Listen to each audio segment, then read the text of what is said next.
talking about the entire transaction as a whole and protecting the buyer before they go and show houses.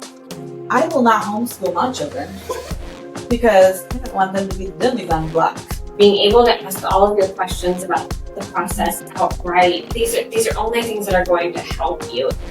I'm Steph. And I'm Alesha. Welcome to our podcast, Selling South Carolina, All Access with Steph and Alesha. We are two full-time real estate professionals in the great state of South Carolina, here to help educate you on all things buying, selling, and wealth building in real estate. With us as your guides, you will feel well prepared every step of the way. Now on to our episode. Hello, welcome to our podcast today. Hey, Steph. Hey, Alesha. How are you? I'm doing great. We have a guest today. Would you like to introduce her? I would love to. This is Ivy Jacobs, Smart Real Estate Consulting. Ivy is my coach and has been for almost like a year. Almost a year. Yeah. She has helped me become a better agent, and I think that this is a great opportunity for her to share her wealth of knowledge with all of you as consumers. Yes. What are we going to talk about today? We are going to talk about that elephant in the room you guys brought up not too long ago, the big NAR settlement that is happening. And it's a proposed settlement with a few proposed new rules for agents not to come into effect until mid-July if it gets approved by the court. So we just really wanted to talk about it and talk about what these proposed rules and changes mean for the consumers. And that's what we're going to talk about today, and I'm excited. So let's start with the why behind the lawsuit. I always like to understand the why behind anything what we're doing. So we know that the Sherman Antitrust laws govern us, but what do they mean to the consumer? And the whole purpose behind those laws don't just pertain to the real estate industry. They are put into place to prevent price fixing, boycotting, big monopolies from forming and preventing consumers from being able to have, choices and in the general marketplace. And most people probably don't know what they are at all. I've probably never heard that term before. Yeah, but you benefit from it. You right? absolutely do benefit from it. Choices in products that you buy and competitive pricing, number one. So really, the lawsuit sort of stems from that. The plaintiffs in the case did not feel like they were given a choice in how they were compensating agents. They did not know there were choices available, and the lawsuits came from there. Now, I do want to state these lawsuits were not in South Carolina. The main lawsuit that NAR is settling is one from out of Missouri. In South Carolina, we've actually had some of these rules in place for a really long time now. So it may seem strange to our South Carolina consumer because it's kind of no different than how they've practiced before. But there are two new rules being proposed as part of this settlement. And I think you guys brought them both up last time. And the two rules are, number one, agents can no longer advertise the compensation that the seller is willing to compensate to a buyer's agent. It does not mean that sellers cannot compensate a buyer's agent. It does not mean that the listing broker cannot share in their compensation. Right. It does not mean buyer's agents will not be compensated. It simply means that compensation will not be advertised on the MLS.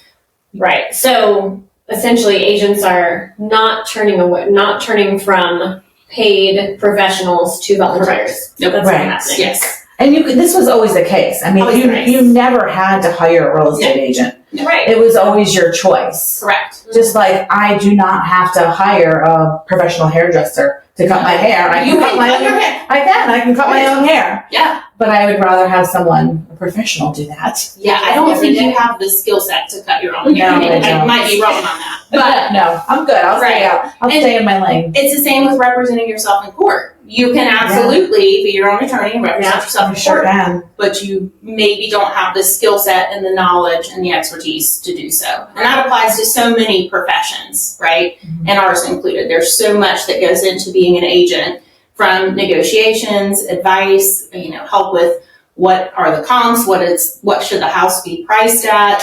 And just like hairdressers, just like attorneys, not all real estate agents are created equal. Oh, yes, that is very true. not everyone provides the same services and not everyone charges the same prices, and a lot of times you get what you pay for. That is true. You know, Ivy and I were talking in the other room before, and we actually came up with a bigger investment that you don't want to hand off. Maybe not if you don't. Maybe have the skill not sets. if you don't have the skill set. Very important one. But your children. Oh yeah. I will not homeschool my children because I don't want them to be the dummies on the block. Yeah, we don't have the skill sets. That's right. Now, there are some moms that do. Yes. I'm not one of those moms. That's I have right. skill sets in other places for parenting, but teaching them how to read and write, not my math. Absolutely. Not skilled enough to teach my kid. That's right. math. And I know a lot of really great homeschooling moms, but it's not.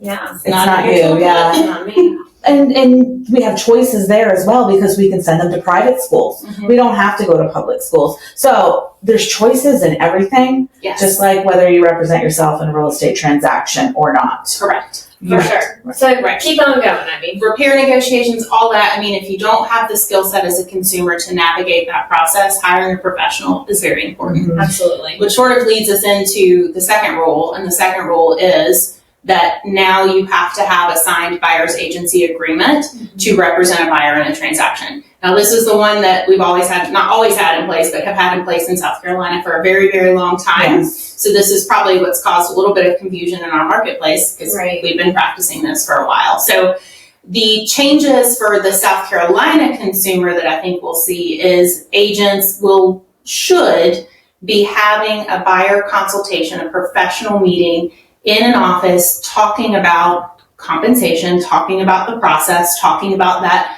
buyer's agency agreement, talking about the entire transaction as a whole and protecting the buyer before they go and show houses. Right. And with the recent urgency in the marketplace and, you know, how our realtors tend to be very service oriented, Yeah. Right. that left a lot of realtors meeting a client to match that market urgency at the house for the first time, opening the door, talking through that. I'm totally guilty. We've all done it. We've Yeah, all done it. absolutely. We want to help you. We want to serve. We're going to show up. We're going to show you this house, and then we're going to have these important conversations. But because the offer of compensation is no longer being advertised on the MLS, we cannot do that anymore. We should not do that. A professional realtor should not be doing that anymore because there's no offer of compensation on the MLS. You don't know what that's going to be. You don't know if it's going to match what your fee for your services is Right. anymore. Yeah. So those are the two big changes I see for consumers expecting to have a professional conversation with that agent before you go and show houses. And I think that's helpful for them. Absolutely. I think one of the things that's really important to talk about here is what agency means and how so many agents, I know Alesha and I have had episodes that you can refer back to on this about what it means to be a client versus a customer.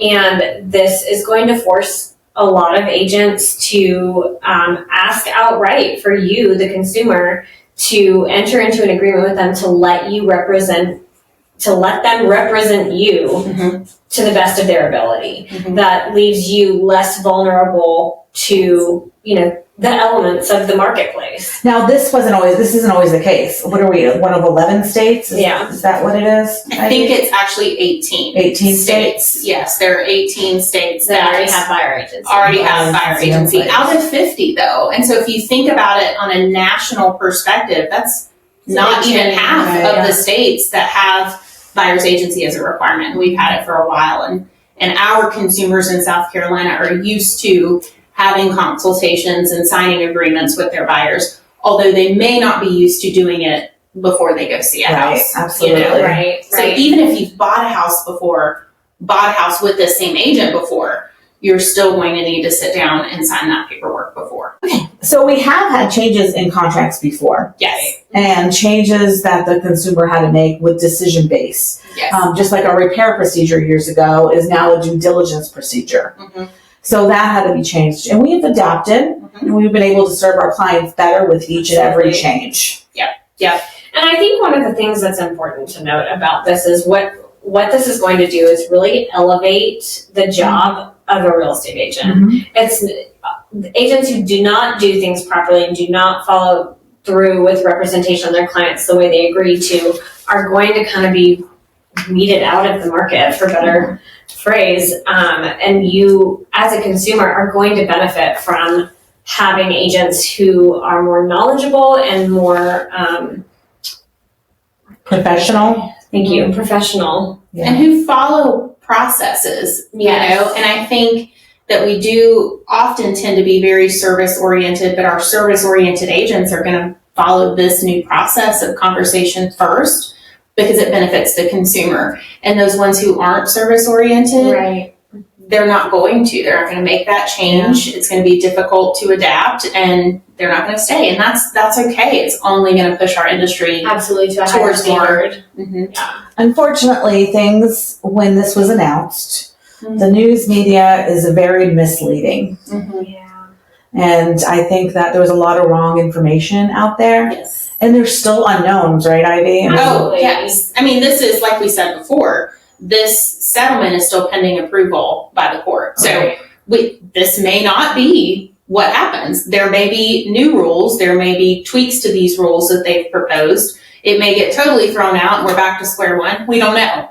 And then there's likely going to be some paperwork changes to accommodate these new rules. And then also practice changes. We're going to all have to get used to it. The consumer's going to have to get used to it. The agent's going to have to get used to it. But Right. Understanding that an agent is going to present you with paperwork before they show you a house and not feeling offended by that. Mm-hmm. That's going to be something that we're trying to protect you and protect ourselves to make sure we have permission to represent a consumer. Oh, yeah. I mean, this too, it goes back to just don't hit that button on one of those big name sites. Yeah. You don't want to get just any agent. You can interview agents. Interview not only as a listing side, but as a buyer side. You can still interview. Right. You can have as many consultations as you want with a buyer's agent, you know? And don't sign anything until you know that you are jiving with somebody. Right. Or, we can even sign it. You don't have to sign it for the 6-month period at a time. Right. Oh my gosh. You can sign it for one house. Yeah. Well, let's see how this goes on the one house. If we like you, then we'll continue to work with you. Yeah. You can always sign another one or extend that one and work together longer. Right. Absolutely. So again, understanding that you're going to see more paperwork as a consumer, and it's not because we're being annoying. No. It's honestly, I can see how we got here as an industry. And I understand it, and I think it's going to only benefit the consumer. Really and truly, we should be having these conversations before showing anyways. And I understand why we weren't. Urgency in the market, kind of, we need to go to the house 2021, Woo! 2020 kind of. Right. Yeah. Changed. I know Steph and I, we're not really changing too much about our business because we usually comply with all this stuff. Right. I shouldn't say usually. I said we do. We always comply. do. Right? We always comply. We are rule followers. We are rule followers. And you're always going to get the best service from us. Yeah. You'll always get the best service from us. But just know that you have choices. And now we're going to make sure you know those choices, and you're going to sign off that you got those choices. And you're going to have more opportunities, having a buyer consultation, being able to ask all of your questions about the process outright. These are only things that are going to help you if you're not working with us, if you're in another state, if you're somewhere else and you've bought a house before and you haven't been given the opportunity to ask your questions. If everything, a contract is flying into your inbox when you decide that you love a house and you're like, hold on, I don't understand. Oh my gosh. This, That's such a great point. It really gives, if the consumer's on board and sits down with the professional to not only talk about agency and compensation, but the process, the contracts, what do they entail? How can the client make their highest and best offer up front? What do they need to know now to start thinking through that decision? So when they fall in love, it's not an in-love decision, but it's a strategic decision they thought about, months, weeks ago when you sat down at the consultation and talked about their options and an offer. There's so much that comes from this that's going to help our industry move forward. Absolutely. I agree. That higher standard. And I think it's necessary. Like I said, I think we all see how we got here, and it's kind of nice that the tides are going to rise.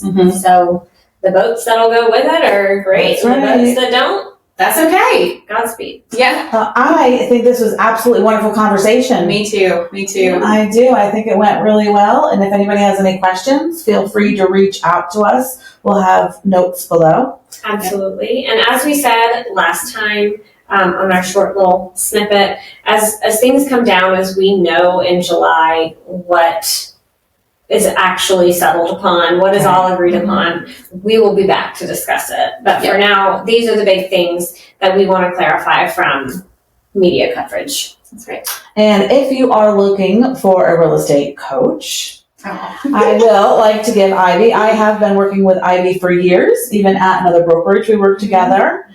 She is an amazing teacher.